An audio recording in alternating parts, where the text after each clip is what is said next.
मेरा ख्याल है कि शहबाज शरीफ साहब की हुकूमत जो है उसको पाकिस्तानी कौम के साथ सच बोलना चाहिए। और सच ये है कि पाकिस्तान पे जो इस वक्त गैर मुल्की कर्जों का बोझ बहुत बढ़ गया है, तो ये बोझ बढ़ाने में बहुत से जो हमारे करम फरमा हैं, जो कि हमारे मसीहा बन के अपने आप को उजागर करने की कोशिश करते हैं, उनका बड़ा किरदार है। तो IMF और वर्ल्ड बैंक का किरदार हमारे सामने है। IMF और वर्ल्ड बैंक ने जो हमें पाकिस्तान में सिर्फ कर्जे नहीं दिए, बल्कि इन्होंने हमें कभी मोहम्मद शुएब दिया, कभी शाहिद जावेद बरकी दिया, कभी शौकत अजीज दिया, कभी डॉक्टर महबूबुल हक दे दिया, कभी जनाब और इस तरह के मैं बहुत से नाम ले सकता हूं जो कि इंपोर्टेड फाइनेंस मिनिस्टर्स थे, imported governors of the state bank थे। तो ये जो इंपोर्टेड लोग हैं ये 50s 60s से चले आ रहे हैं और हमारी बर्बादी का बायस बन रहे हैं। तो ये लोग जो है ना, मैं तो कहता हूं कि आज के दौर में अगर कोई पाकिस्तान में टेक्नोक्रेट गवर्नमेंट की बात करता है, उसको पकड़ लेना चाहिए, उसको गिरफ्तार कर लेना चाहिए और उससे पूछना चाहिए कि मिस्टर शब्बर जैदी बताओ कि ये तुम जो टेक्नोक्रेट गवर्नमेंट की अनकॉन्स्टिट्यूशनल बात कर रहे हो, अनकॉन्स्टिट्यूशनल प्रपोजल पे बात कर रहे हो, ये आईन पाकिस्तान की खिलाफवर्जी पे तुम उकसा रहे हो किसी को, तुम्हें बताओ ये वहां कहां पे ये बात हुई थी, उधर कौन कौन बैठा हुआ था। और जिन जिन लोगों ने शब्बर जैदी साहब से ये बात किया है, उन लोगों को भी शामिल तफ्तीश करें, सबको ट्राई करें। Enough is enough. ये क्या मसला है कि आपके पास एक वाहिद कंसेंसस डॉक्यूमेंट 1973 का कॉन्स्टिट्यूशन है, और कोई बंदा जो है जो कि FBR के चेयरमैन के तौर पे कामयाबी से नहीं चल सका, वो हमें मशवरे दे रहा है कि जनाब मैं टेक्नोक्रेट गवर्नमेंट जो है ना वो उसका हिस्सा बनने वाला हूं, और टेक्नोक्रेट गवर्नमेंट नहीं आएगी तो पाकिस्तान नहीं चलेगा।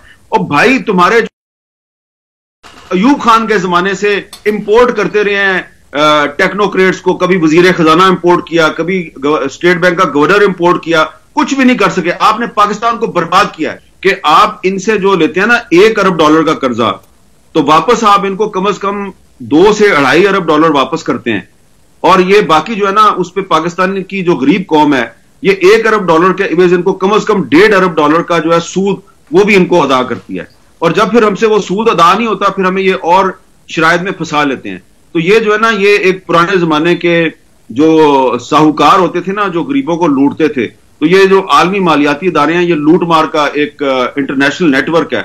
अगर आपने पाकिस्तान को उसमें फंसाए रखना है तो फंसा ले, अगर सख्त फैसला ही करना है, अगर आपने सख्त फैसला ही करना है, पाकिस्तानी कौम से कुर्बानी ही लेनी है, तो कुर्बानी फिर आप ये ले लें कि खुदा के लिए वर्ल्ड बैंक और IMF के कर्जों के शिकंजे से पाकिस्तानी कौम को निकाल लें, तो मैं भी बड़ी खुशी से कुर्बानी देने के लिए तैयार हूं। लेकिन अगर आपने कुर्बानी यह देनी है कि दोबारा हमें आपने इनके शिकंजे में फंसाना है, तो ऐसी कुर्बानी का क्या फायदा। आप कुर्बानी वो लें जिससे कि आपकी कौम जो है वो मुआशी तौर पर आजाद हो जाए, खुद मुख्तार हो जाए। लेकिन अगर आपने कुर्बानी लेके भी हमें IMF और वर्ल्ड बैंक के कर्जों में फंसाना है, तो फिर लानत है ऐसी। देखिए, पाकिस्तान तहरीक इंसाफ जो है उससे आप बाकी इश्यूज पे इख्तिलाफ कर सकते हैं, लेकिन ये बात तो उनकी बिल्कुल ठीक है कि टेक्नोक्रेट्स की गवर्नमेंट नहीं आनी चाहिए।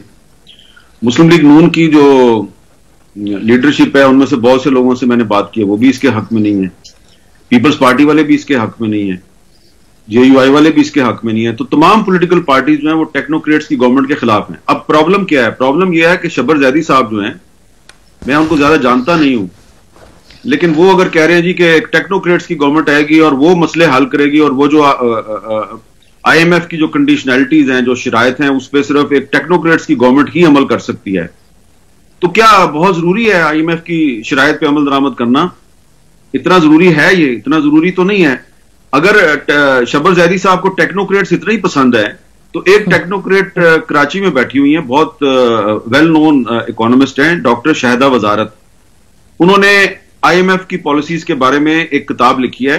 शब्बर जैदी साहब को चाहिए वो किताब पढ़ें, शाहिदा वजारत साहिबा की। उन्होंने उसमें जो है ना मुतबादल पेश किया है कि IMF की शराइत पर अमल दरामद ना करके भी पाकिस्तान की इकोनॉमी जो है वो सर्वाइव कर सकती है। क्या वजह है कि पाकिस्तान में हमेशा जब भी टेक्नोक्रेट्स गवर्नमेंट या टेक्नोक्रेट्स की बात होती है, तो वही टेक्नोक्रेट्स लाए जाते हैं जिन्होंने या तो IMF में सर्व किया होता है, या उन्होंने वर्ल्ड बैंक में सर्व किया होता है, या इसी तरह के जो इंटरनेशनल मॉनेटरी ऑर्गेनाइजेशन हैं उसमें उन्होंने किया होता है काम। मैं कहां से शुरू करूं? मैं अयूब खान के जमाने में जो एक वो फाइनेंस मिनिस्टर लाए थे मोहम्मद शुएब साहब, वहां से शुरू करूं, या मैं मोइन कुरैशी साहब से शुरू करूं, या मैं ये शायद जवेद बरकी साहब आए थे मुशर्रफ साहब के जमाने में वर्ल्ड बैंक से, उनसे शुरू करूं? कहां से शुरू करूं? और ये स्टेट बैंक के सारे गवर्नर ये कौन होते हैं? ये भी सारे वर्ल्ड बैंक और IMF से क्यों आते हैं? ख्वाह इमरान खान के दौर में रजा बाकर हो या उससे पीछे मोहम्मद यकूब साहब हो, तो उससे पीछे बेनजीर भुट्टो के दौर में VH जाफरी साहब थे, उन्होंने भी काम किया हुआ था। तो ये जो है ना, ये जितने भी लोग टेक्नोक्रेट गवर्नमेंट की हक में बात कर रहे हैं ना, इनको पाकिस्तान के मुफादात अजीज नहीं है, इनको अपने जाती मुफादात अजीज हैं, क्योंकि ये इलेक्शन लड़के तो हुकूमत में आ नहीं सकते। तो ये जनाब स्काई लैब बन के पाकिस्तानी कौम पे गिरते हैं। और मोहम्मद शुएब जो है वो जब 6-7 साल पाकिस्तान का वजीर खजाना बन के जब रुखसत हुआ तो सीधा वापस वर्ल्ड बैंक गया, वापस सीधा वर्ल्ड बैंक से आया, वर्ल्ड बैंक में गया। शौकत अजीज साहब सिटी बैंक से आए थे, वापस सिटी बैंक में चले गए, ठीक है ना। तो एक हमारे सीनियर जर्नलिस्ट थे शाहिदुर रहमान साहब, शाहिदुर रहमान साहब किताब लिखी थी, बिल्कुल किताब लिखी थी इस पे, बिल्कुल, how Pakistan lost its economic sovereignty, और उसमें उन्होंने ये पूरी इन सब लोगों का कच्चा चट्टा लिखा हुआ है। और यही लोग हैं जिनका जिक्र शाहिदुर रहमान साहब ने अपनी किताब में किया है। ये लोग हर 2 साल बाद, 5 साल बाद, 10 साल बाद ये दोबारा इनका सर्कल बना हुआ है और ये अपनी शक्लें लेके हमारे सामने आ जाते हैं कि पॉलिटिशियन नाकाम हो गए जनाब, हमें रख लो। तो चलो ठीक है, मान लेते हैं जी पॉलिटिशियन नाकाम हो गए। तो आप तो अर्ली 50s से हम पे मुसल्लत हैं। वर्ल्ड बैंक और IMF के जो ऑफिस बेरर्स हैं, जो पाकिस्तान में वजीर खजाना और स्टेट बैंक के गवर्नर बन के आते हैं, तो ये तो आज से 60-70 साल से हम पे मुसल्लत हैं। तो इसलिए शबर जैदी साहब से गुजारिश है कि आपने जो है ना ये बात करके मेरे समेत बहुत से ऐसे पाकिस्तानियों को तकलीफ पहुंचाई है जो कि चाहते हैं कि पाकिस्तान में रूल ऑफ लॉ हो, पाकिस्तान में आइन और कानून की बालादस्ती हो। और अगर आपको ये 1973 का आइन इतना अच्छा नहीं लगता और आप समझते हैं कि आप ही तमाम मसाइल का हल हैं, तो बराए करम शाहिदा वजारत की किताब पढ़ लें। उन्होंने लिखा है कि आप लोग गलत कह रहे हैं जी। उन्होंने तो कहा था कि क्यों सियासतदानों को इस तरह मुसीबत, कोई लफ्ज इस्तेमाल किया था कि होती है अगर बात करें इंटर्म गवर्नमेंट की। हमें ये IMF के हवाले से तो हम देख रहे हैं कि प्राइम मिनिस्टर साहब ने भी कहा है कि भाई ये हर सूरत हमने प्रोग्राम को पूरा करना है, ट्रांश उसकी हमें जरूरत है। तो ये जो कह रहे थे शबरदस्त साहब और जो टेक्नोक्रेट गवर्नमेंट को सपोर्ट करते हैं, वो कहते हैं जी सख्त फैसले ये नहीं गवर्नमेंट करेगी इक्तिसादी तौर पे। हमें लग रहा है कि करने वाली है, हमें लगता है ये तैयार है अब जो सख्त फैसले, कीमतें बढ़ानी, ये वो, क्योंकि पैसे तो इनको चाहिए IMF से, क्योंकि चाइना ने भी कहा है कि जब IMF देगा फिर हम देंगे, रोल ओवर करेंगे, सऊदी अरेबिया ने भी। तो आपको ये नहीं दिखाई दे रहा कि शहबाज शरीफ साहब की हुकूमत तैयार हो रही है, जो और सख्त फैसले करने की जरूरत है? नेशनल सिक्योरिटी कमेटी की मीटिंग इन्होंने फिर कल भी रख दी है, यानी कि 2 तारीख को फिर से मिल रहे हैं और इक्तिसादी सूरत हाल पर सुना है फैसले लेंगे। आप बताइए।